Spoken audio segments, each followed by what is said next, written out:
चलिए एक चीज बताना रह गया इसमें कि यहाँ सैलरी का मतलब क्या है।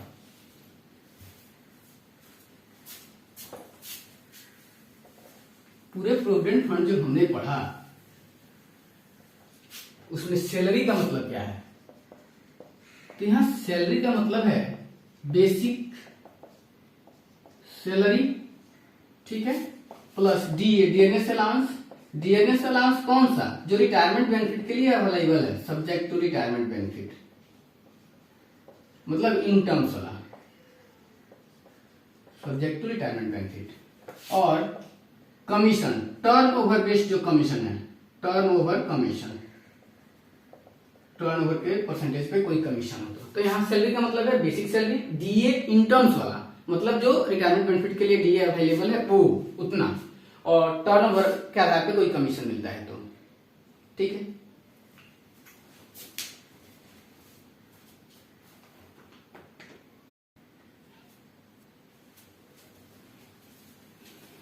हाँ तो चलिए देखते हैं प्रोविडेंट फंड में कुछ क्वेश्चंस करते हैं।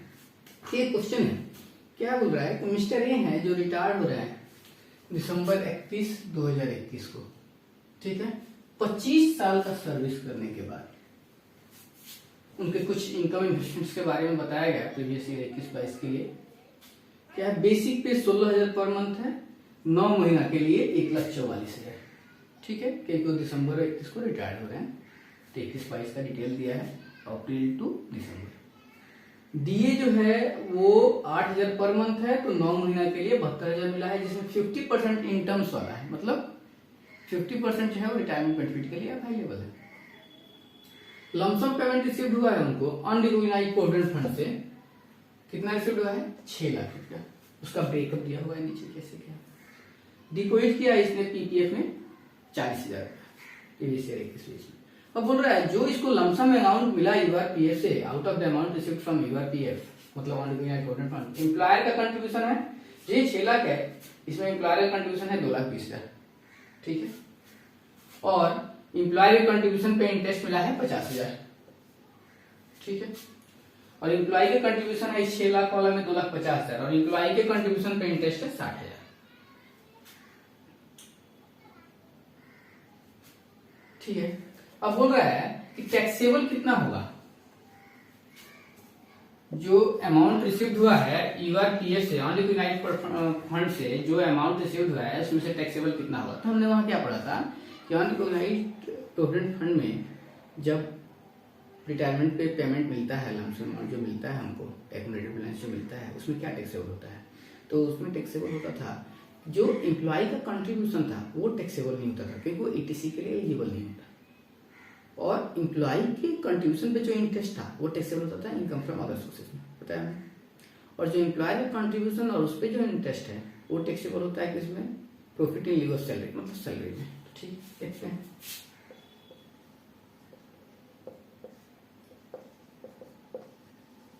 Taxable portion of amount, taxable portion, amount taxable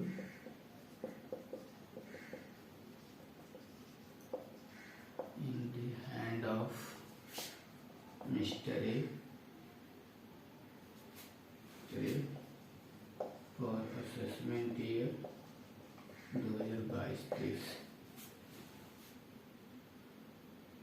amount taxable portion of amount received from taxable amount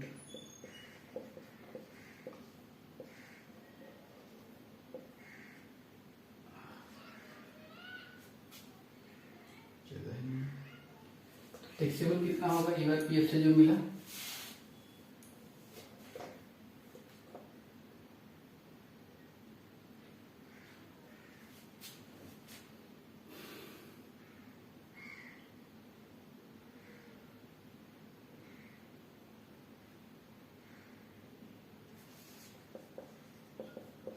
taxable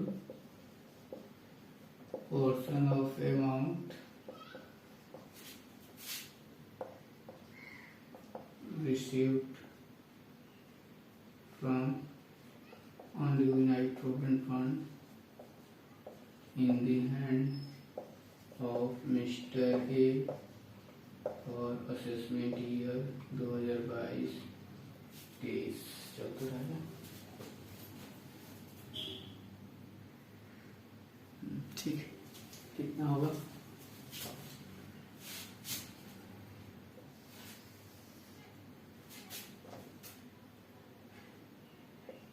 Taxable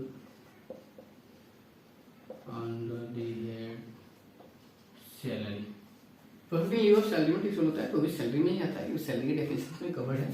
ये एम्प्लॉय कंट्रीब्यूशन और एम्प्लॉय कंट्रीब्यूशन के जो इंटरेस्ट है वो एम्प्लॉय कंट्रीब्यूशन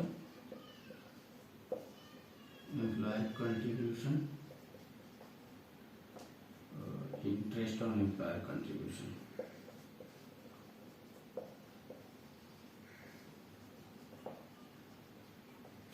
कितना है बताया हुआ है ब्रेकअप कि 2,20,000 है एम्प्लॉय का कंट्रीब्यूशन, 2,20,000 और इंटरेस्ट कितना है? इंटरेस्ट 50,000 है,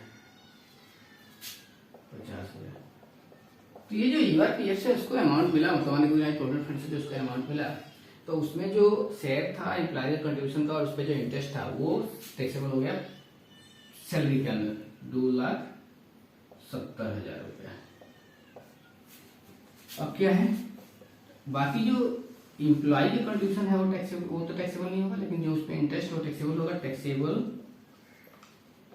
under the head income from other sources.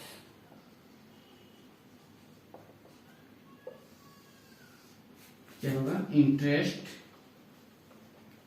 On employer contribution कितना है? दिया हुआ है 60,000 रुपया। एम्प्लॉय कंट्रीब्यूशन 2.5 लाख है तो टैक्सेबल नहीं होगा। इंटरेस्ट जो है वो 60,000 है, ये हो जाएगा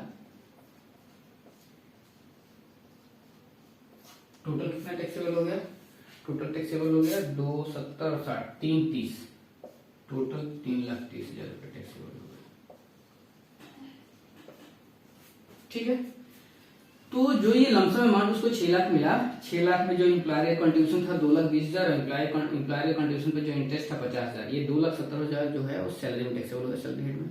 और जो एम्प्लॉयर का कंट्रीब्यूशन था उसमें वो टैक्सेबल नहीं होगा, लेकिन जो एम्प्लॉय कंट्रीब्यूशन है वो टैक्सेबल नहीं होगा। और एम्प्लॉय की कंट्रीब्यूशन पे जो इंटरेस्ट है 60,000 वो टैक्सेबल हो गया इनकम फ्रॉम अदर सोर्सेस में। ठीक है, लेकिन अगर मान लीजिए ये जो फंड है वो, अगर ये फंड है, क्वेश्चन में हम थोड़ा बदलाव कर देते हैं कि जो ये फंड है हम यहां लिख देते हैं कि lump sum payment received from recognised provident fund, और हम आपसे क्वेश्चन में यहाँ जो डिटेल दिए और यहां कर देते हैं कि टैक्सेबल पर्सन बताओ अमाउंट का जो रिसीव्ड होगा फ्रॉम, जो रिसीव्ड हुआ है। तो और हम क्या किए, अभी चेंज कर दिए क्वेश्चन में कि जो लमसम पेमेंट मिला है वो रिकॉग्नाइज्ड प्रोविडेंट फंड से मिला है, और हम आपसे पूछ रहे हैं क्वेश्चन में कि टैक्सेबल कितना होगा जो लमसम अमाउंट मिला उसमें। तो इसमें क्या होगा कि रिटायरमेंट जो रिकॉग्नाइज्ड प्रोविडेंट फंड था उसमें क्या था कि हम लोग को ये देखना था कि 5 साल कंटिन्यूअस सर्विस दिया ना, पहला कंडीशन। हाँ, तो यहाँ तो दिया है ना, 25 साल दिया है, तो क्या होगा ये एग्जम्प्ट हो जाएगा, जितना भी लमसम अमाउंट मिला एग्जम्प्ट हो जाएगा अंडर सेक्शन 10(12) में, टैक्सेबल होगा ही नहीं। ठीक है, चलिए आगे एक और क्वेश्चन करते हैं।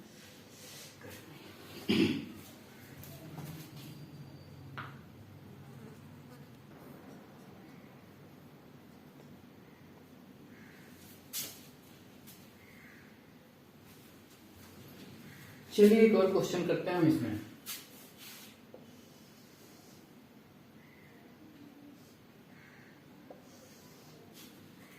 क्या है, मिस्टर बी है जो XYZ में काम करते हैं, वो अपना इनकम का डिटेल लिए हैं 21-22 में जो उनको मिला है उसका डिटेल दिए हैं। आपको उनका ग्रॉस सैलरी बताना है, ग्रॉस सैलरी पूछ रहा है, जो डिटेल्स दिए हैं उससे क्या है कि बेसिक सैलरी 10,000 पर मंथ है, डीए जो 8,000 पर मंथ है, जिसमें से रिटायरमेंट बेनिफिट के लिए 50% है। ठीक है, मतलब इन टर्म्स 50% है। कमीशन जो है टर्नओवर बेसिस पे दिया गया है, 0.1% कमीशन मिलेगा, और टर्नओवर जो है ड्यूरिंग द ईयर वो 50 लाख रुपया है। बोनस 40,000 है, पूरे साल में। ग्रेचुइटी जो है 25,000 मिला है, डूइंग द जॉब मिला है। ऑन कंट्रीब्यूशन जो है मतलब एम्प्लॉय का जो कंट्रीब्यूशन है वो 20,000 है आरपीएफ में। एम्प्लॉय का कंट्रीब्यूशन जो आरपीएफ में 20% के हैं बेसिक सैलरी का, ठीक है। इंटरेस्ट एक्रूड इन आरपीएफ, इंटरेस्ट जो है वो 13,000 मिला है 13% के रेट से, ठीक है। अब हम बेसिक सैलरी अब हम ग्रॉस सैलरी निकालते हैं। चलिए, तो बेसिक सैलरी कितना है? बेसिक सैलरी है 10,000 पर मंथ। कितना हो जाएगा? 1,20,000। और डीए कितना मिला हमको? 8,000 पर मंथ है, तो 96,000 हो जाएगा, ठीक है। कमीशन कितना होगा? Commission as a percentage of turnover 50 lakh, 50 lakh का 1%, 50,000 उसका 0.1, उसका 10 5,000 रुपया। कमीशन कितना हो जाएगा? कमीशन हो जाएगा 0.1% ऑफ 50 लाख, ठीक है। ये हो जाएगा 5,000। और क्या है? बोनस, सैलरी का तो सब हिस्सा बनेगा ग्रॉस सैलरी का। बोनस है 40,000। ग्रेचुइटी ड्यूरिंग द जॉब मिलता है, ड्यूरिंग द सर्विस मिलता है तो टैक्सेबल होता है, तो ड्यूरिंग द सर्विस मिला है यहाँ, तो ये भी टैक्सेबल हो जाएगा। 25,000 मिला है। और क्या है? ऑन कंट्रीब्यूशन आरपीएफ, तो ऑन कंट्रीब्यूशन का कुछ करेंगे क्या? तो जो सैलरी देता है उसी में से डिडक्ट करते हैं, उसका एटीसी का डिडक्शन मिलता है, पर हमको तो यहाँ केवल ग्रॉस सैलरी निकालना है, तो डिडक्शन की बात ही नहीं अभी कल करना है हमको। चलिए, तो ऑन कंट्रीब्यूशन का कुछ नहीं करना, क्योंकि वो तो ऑलरेडी इसी सैलरी में से मिलता है जो उसी में से डिडक्ट होता है, कुछ नहीं करेंगे। अब क्या है? एम्प्लॉयर का कंट्रीब्यूशन है आरपीएफ में 20%, तो यहाँ हमको जानना था जो एम्प्लॉयर का कंट्रीब्यूशन है उस सैलरी का 12% से ज्यादा लेना चाहिए। पर ध्यान दें, ये 20% ऑफ बेसिक सैलरी कलर कर रहा है, तो कितना मिला है हमको देखना होगा। और फिर यहाँ जो सैलरी था, जो 12% ऑफ सैलरी था, उसमें हमको क्या लेना था? उसमें लेना था बेसिक सैलरी, फुल पूरा बेसिक, और डीए जो इन टर्म्स है मतलब रिटायरमेंट बेनिफिट के लिए है मतलब 50%, और टर्नओवर बेसिस पे जो कमीशन है। तो चलिए देखते हैं ये कितना, उससे जो अधिक होता है वो टैक्सेबल होता है। तो क्या है? एम्प्लॉयर कंट्रीब्यूशन कितना है? एम्प्लॉयर कंट्रीब्यूशन है 20% ऑफ किसका? 20% बेसिक सैलरी का। बेसिक है 1,20,000, तो 20,000, 20% 1,00,000 का 20,000 और 20,000 का 24,000, 24,000 रुपये मिला इनको कंट्रीब्यूट किया एम्प्लॉयर ने। इसमें से लेस करेंगे कितना तक एग्जाम्प्ट होता है? 12%, तो 12% क्या चीज का? 12% क्या चीज का?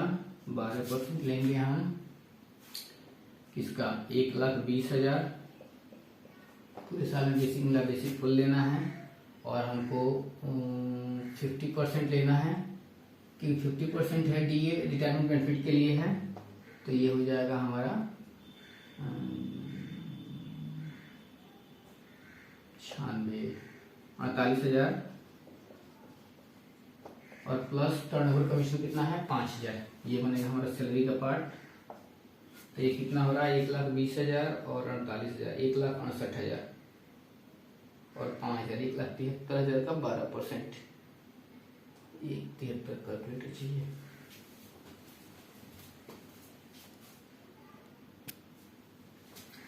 तो ये अपना आ जाएगा 1,20,000, 48,000 और 5,000, 1,73,000 का 12% हो जाएगा 20,760।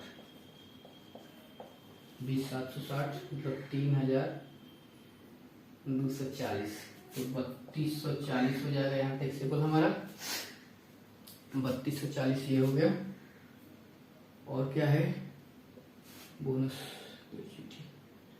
एम्प्लॉयर कंट्रीब्यूशन हो गया। इंटरेस्ट कितना होता था? इंटरेस्ट जो है 9.5% तक एग्जाम था, तो 13% है इंटरेस्ट एट द रेट 13% है।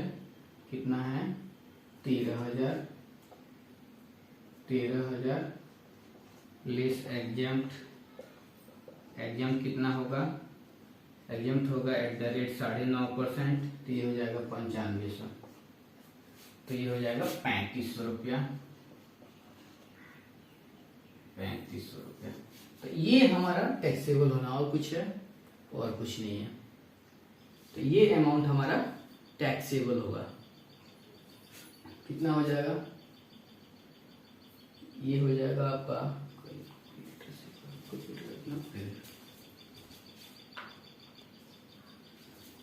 ठीक है। तो ये अपना कितना हो जाएगा?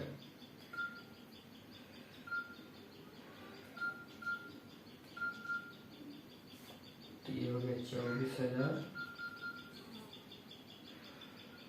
माइनस 20,760 3240 और ये 3240, ठीक है। ये हमारा 1,20,000